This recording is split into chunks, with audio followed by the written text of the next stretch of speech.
Hey everybody, Prophet here.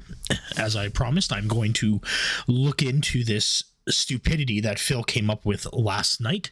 When I woke up this morning, I had this in my DMs, clipped by Jad at only 720p. Oh my god.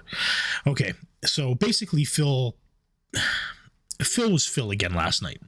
And what we're going to look at here in this video is Phil's claims of dropped frames while streaming. Now, dropped frames typically 100% of the time are caused by your network. Okay, it's not system resources per se. Like, if you look at the system I built there on the weekend, that system was worse than Phil's, and yet was able to do 1080p 60 while gaming on it. There was no issue with the performance on the system. Now, Phil claims that, like, again, last night, in this video he will play shortly, that because of the reflections in the water, it causes CPU to go at 100% and he gets dropped frames. No, that's, again, we've already debunked that in a prior video, that what Phil plays on his PlayStation 5 or his Xbox or the Nintendo Switch does not affect the performance of his PC. We proved that. We did that both in software and in hardware rendering. At no point did it increase CPU usage at all. That just didn't happen. Same as with his webcam going from 480p to 1080p. It did not affect CPU usage at all. Now, again, is Phil doing this because he's begging for that new PC? Like, who the fuck knows anymore? Because this shit that comes out of Phil's mouth is just... There's so much misinformation that goes on in that little pig brain of his. So let's just take a look at this, and then we'll go over settings within OBS, how to fix dropped frames, how to configure your OBS properly. We'll look at what YouTube recommends for bitrate, depending on what resolution you want to stream at, 1080p, 4K, etc., etc. So let's just take a look here.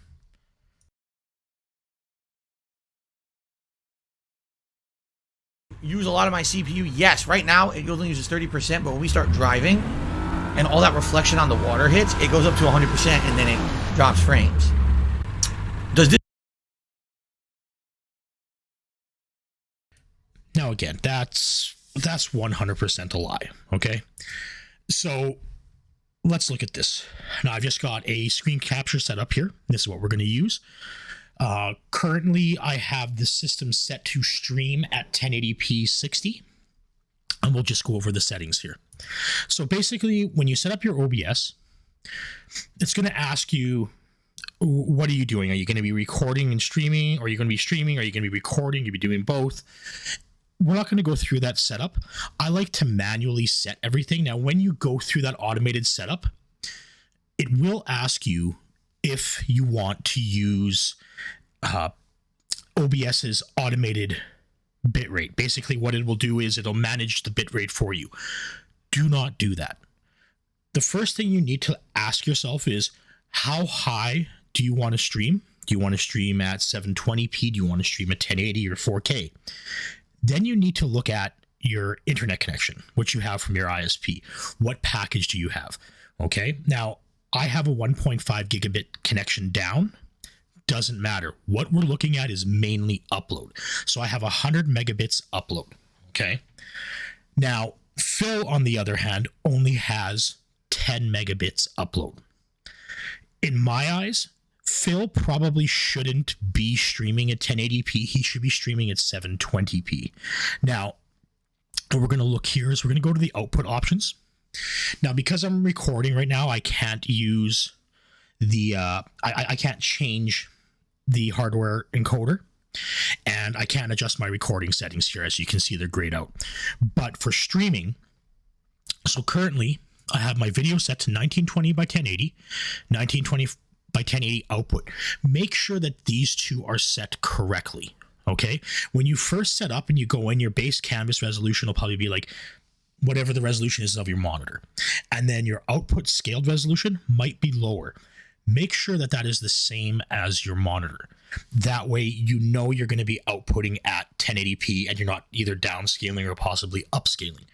Okay, and then you set your common FPS values. which is going to be, you're probably going to want to do 1080p 60, right? And we're going to base this off Phil's setup. So this is currently set to 1080p 60 frames. Okay. Now the audio, don't worry about that. We're not even going to bother with that right now. But what we're going to look at is we're going to look at streaming for video bitrate. Now, I have this set to 19,000 because I can guarantee I can drop frames. Now, the audio bitrate I have set to 320. YouTube does not support 320 bitrate. They support a max of 160. Twitch does support 320 bitrate. Now, 320 bitrate is studio quality sound. My system, the way I have it set up is I've moved back to my old USB DAC, an amp, because it has a headphone amp that is capable of doing 600 ohms for my headphones.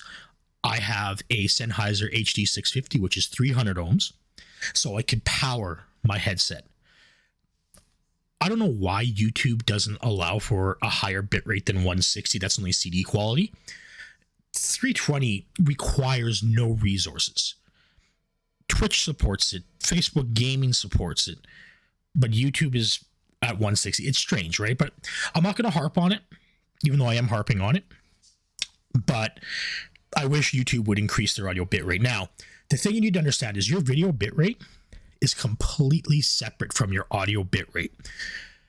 So say I have this set to 19,000, okay? The audio bitrate will then be added to it. So because I'm streaming to YouTube, it's going to be 160 plus 19,000. So it'll be 19,160 kbps. Okay? Now, when we hit start streaming, we'll do that here. We'll set up a private. So these are your settings, right? I'm just going to use this as an example. Now, your encoder preset, you can change, right? Lower latency performance.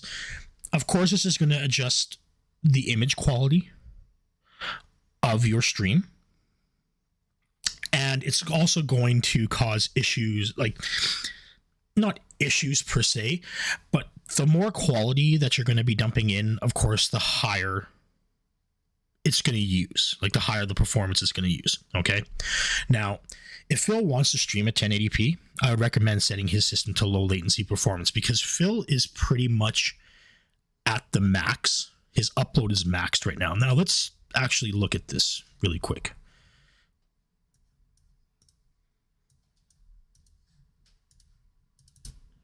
I'm going to bring up just here on the side window.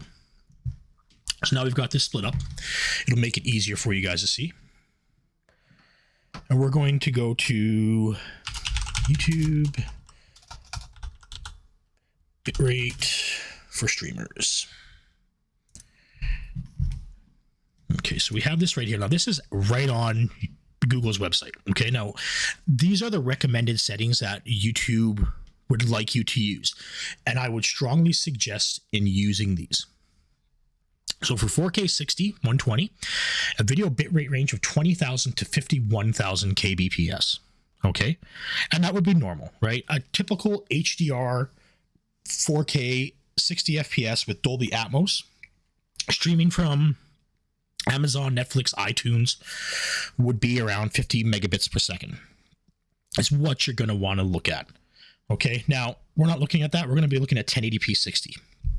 Now, YouTube recommends a video bitrate of 4,500 to 9,000 kbps. Now, this is going to range depending on the type of audio you have as well, the type of internet connection you have. Now, remember, Phil has 10 megabits up. Okay, that's his upload speed. YouTube recommends 9 megabits for upload speed. Now, remember, you're uploading from your computer. Okay, when Phil's uploading, he's also playing online games, which require an upload. He's got his overpriced fucking Chromebook sitting next to him. He's got his phone and everything, right? So Phil has multiple devices that are still also downloading and uploading at the same time that he is streaming. This in turn is going to max Phil's upload rate. Okay, and this is why Phil gets dropped frames.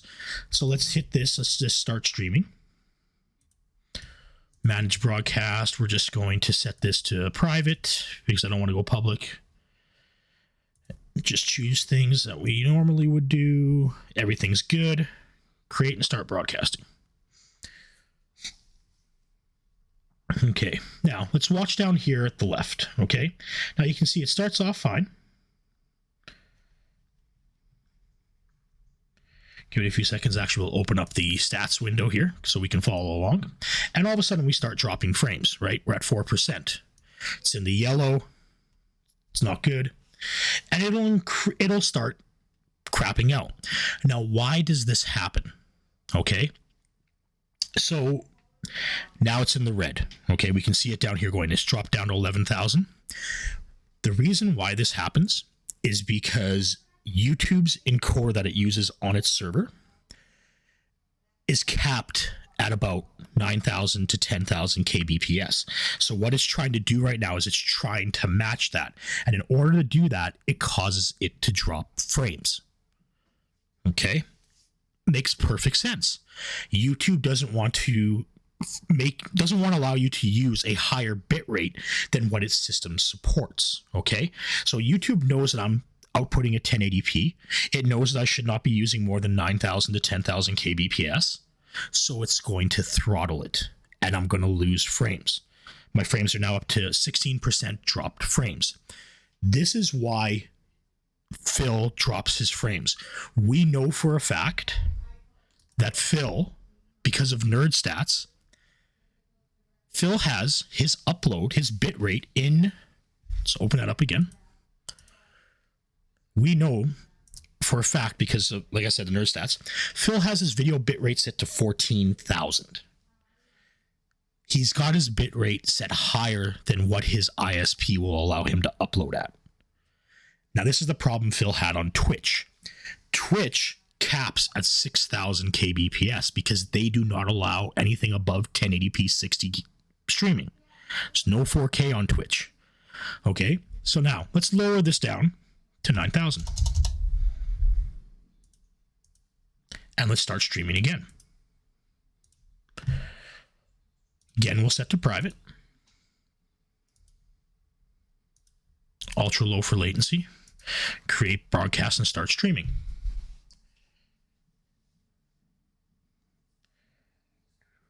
So here's a new stream. Just give it a minute here to catch up. Now, by this point in the prior stream that we just did, we already had dropped frames.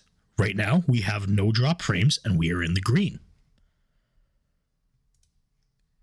And we can see that here by our stats window. We have no drop frames whatsoever. So keeping your bitrate low to the point that supports YouTube's system, you're matching what YouTube will allow. So now YouTube's going to allow your stream to go through. Now, again, you need to know what you have for your ISP, okay? You need to know what your internet connection is. So if you're like Phil and you're running 10 megabits up, try not to stream at 1080p. Your best bet would be 720p and nothing more than that. For 720p, 60 FPS, they're going to recommend of 2250 to 6000 kbps. Okay. Now, if you're doing 4K, now remember also, you can see that this is still going over 9,000 because of remember, you got to factor in your audio bit rate as well. Right. And I'm also recording at the same time. Now, there are other issues that can occur that will cause you to drop frames. Now, this goes into settings with your modem/router. If you have an older modem/router, and we know that Phil has an old modem, he's using an Eris modem, DOCSIS only 3.0, that he got back in 2014. So his system can't get higher than 346 megabits down. And depending on his package that he has from Comcast, again, at the time he got this, he would only have 300 down, 10 up. We know that for a fact. Now,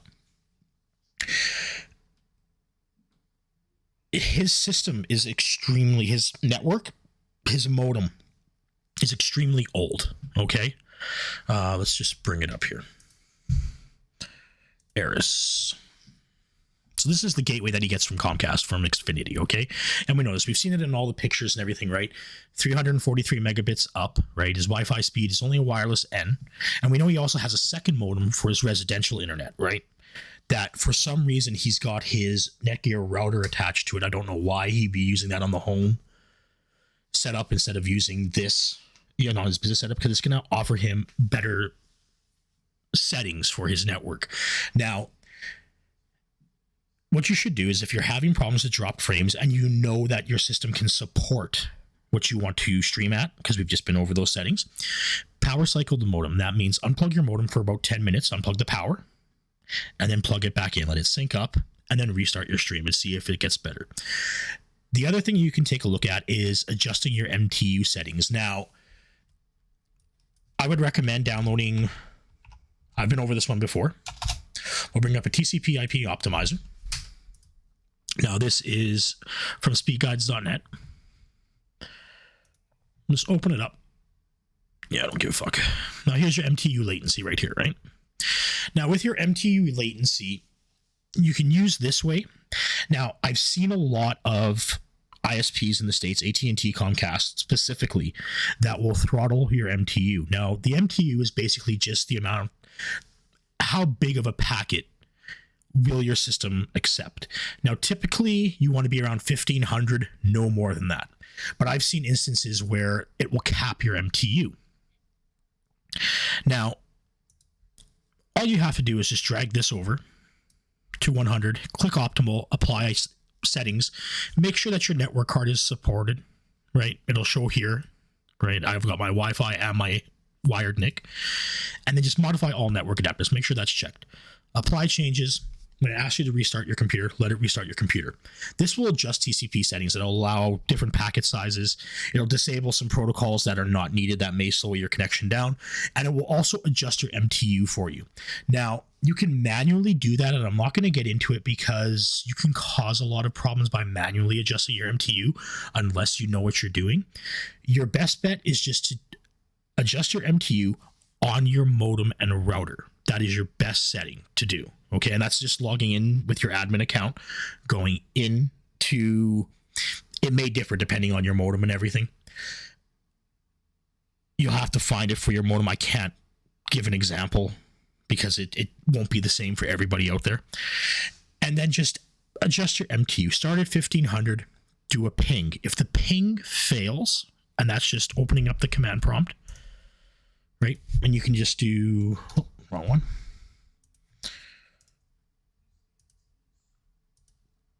And just do like a ping 1.1.1.1. Okay. Now, if this fails, right, like this here, like if this fails somewhere's in here, then what you do is you go back into the MTU settings, drop it by 10. So if you're at 1,500, drop it to 1,490, do a test again. If it fails again, drop it to 1,480. If it passes this time and there's no drops or anything like that, then up it by 1. Until it starts crashing again, and then drop it back down by 1. And that is your max MTU that's allowed by your ISP. Now, again, Shaw here in Kazakhstan doesn't throttle. Okay, I've never had an issue with them throttling or capping my MTU on my modem. So I've seen it, though, a lot within the States for ISPs where they'll throttle it. So that's one of the settings that you can go through to help fix dropped frames. The other one would be looking at your virus scan or your firewall. Now, I just use Windows security, okay? Windows security is perfect for everyday use, okay? You don't need to worry about, like a lot of people think, oh, you know, Windows security, it's a Microsoft thing, it's not very good. You'll go look on like best virus scans for 2022 and it'll come up with like Norton antivirus or Kaspersky or whichever one, right?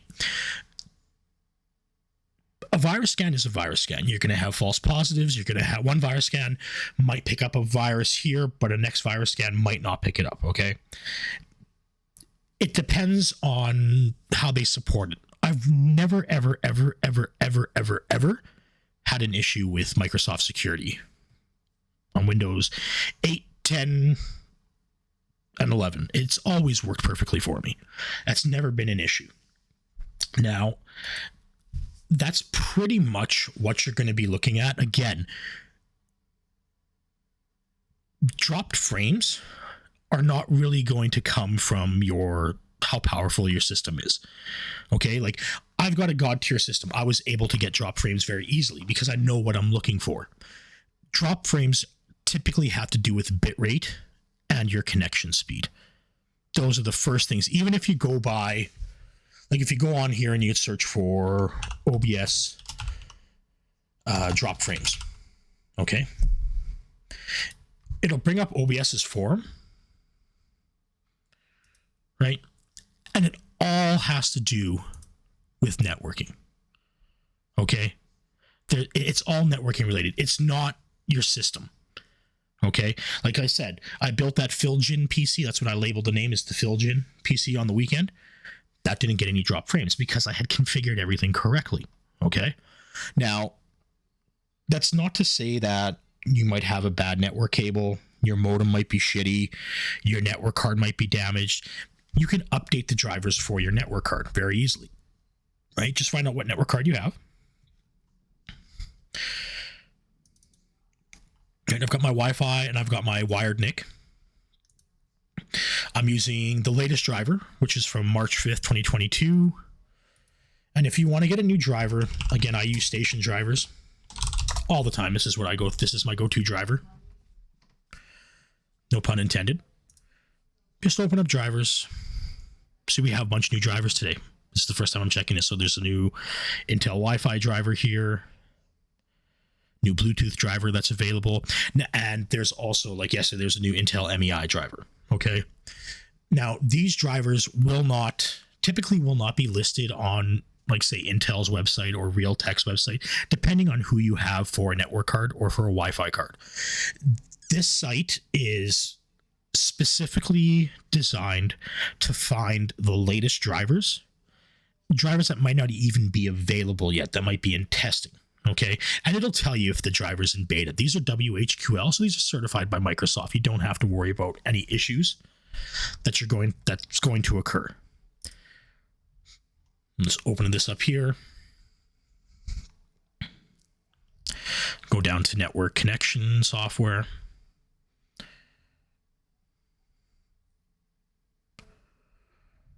Drivers.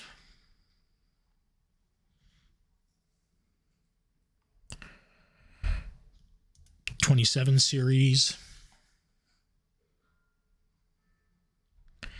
And then we'll sort it by date.